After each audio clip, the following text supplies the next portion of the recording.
Welcome back. About 33 million Americans use sleep apnea devices, including President Joe Biden. That's according to the National Council on Aging.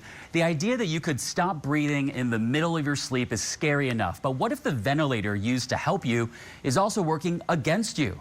In 2023, a team of investigative journalists found numerous instances of hazardous and toxic material inside the medical devices produced by Phillips Respironics, which endangered the lives of patients. And the fallout is still being felt, with multiple federal lawsuits still ongoing right now. The Pittsburgh Post-Gazette and ProPublica worked together on the series. It's now being recognized as a finalist in the Scripps Howard Awards for journalistic excellence. The awards are sponsored by our parent company, E.W. Scripps. One of the journalists involved is Debbie Senziper with our content partners at ProPublica. She joins us now. Debbie, thanks so much for being here.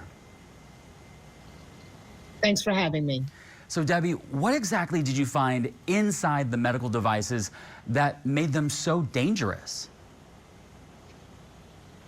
Yes, and so these sleep apnea machines tended to be very noisy while people slept, and we don't want that. So what happened was Phillips Respironics years ago started inserting an industrial foam inside these machines to kind of silence that noise. And what the company found over time is that that foam was breaking down, often in heat and humidity, and releasing toxic, potentially toxic chemicals and tiny black particles into the noses, mouths, and lungs of patients who had no idea that they were inhaling this material. This was obviously a massive investigation. How did you go about uncovering all of the evidence? Did you receive tips? I mean, just talk us through some of the process. Yes, it was. And ProPublica collaborated, as you noted, with the Pittsburgh Post-Gazette and other journalists to do this, and interviewing dozens of people, patients and pharmacists and doctors. One of the key areas that we were able to probe was what did Phillips know in the months and years before the recall? And we developed a number of sources inside the company, engineers and scientists and doctors and others, who had actually warned Phillips in the years before the recall about this problem. And they were so angry and so fed up that they were willing to share their stories and their documents with us. And so we were able to gather a firsthand account and continue to gather a firsthand account of what went wrong inside the company in the months before the largest recall of its kind in many, many years. This is just crazy to hear. I used to deal with sleep apnea myself, and I've seen those machines, and I ended up getting surgery to try to correct the issue. Hard to imagine, though, people really turning to a product that's supposed to help them, and it in turn, creates dire consequences.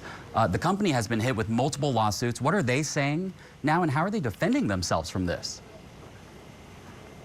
Yeah, well, to your point, quickly, we heard that so many times. This is a machine. These are machines that infants use, veterans use, the elderly use, and a lot of otherwise healthy people use them. And so the pool of potential victims here was massive. The company has maintained from the outset that they did everything right. They did everything possible to launch a timely recall, and that new testing has shown the machines are not as dangerous as perhaps the company once worried that they were. The FDA is not so sure about that, and so they've required the company to do continued testing. As you noted, there have been a number of lawsuits, and in fact, earlier this year, the company agreed to pay $1 billion in a settlement with people who claimed that they faced long-term harm from the use of these machines. Wow. The company has also agreed in a settlement with the Justice Department to no longer sell these machines in the United States, at least for the short term. So for customers that were affected by this, where do they go from here? What does the future look like for them? Yeah, I think, I'm not a medical expert, but I think if you talk to doctors, they are going to urge everybody to continue to use these machines. It is really dangerous. Sleep apnea is a dangerous, dangerous condition. And these machines save lives, and they've saved many lives for a very long time. So what we've reported is that patients should consult their doctors about next steps and about medical monitoring to be sure that there is no long-term harm from the use of these machines. The fact is we don't know at this point what will happen 5 or 10 years from now, but that medical monitoring is pretty important. Always important to arm yourself with as much knowledge and information as possible. Debbie Sensiper, reporter with ProPublica. Debbie, thanks so much for your time and for being here today.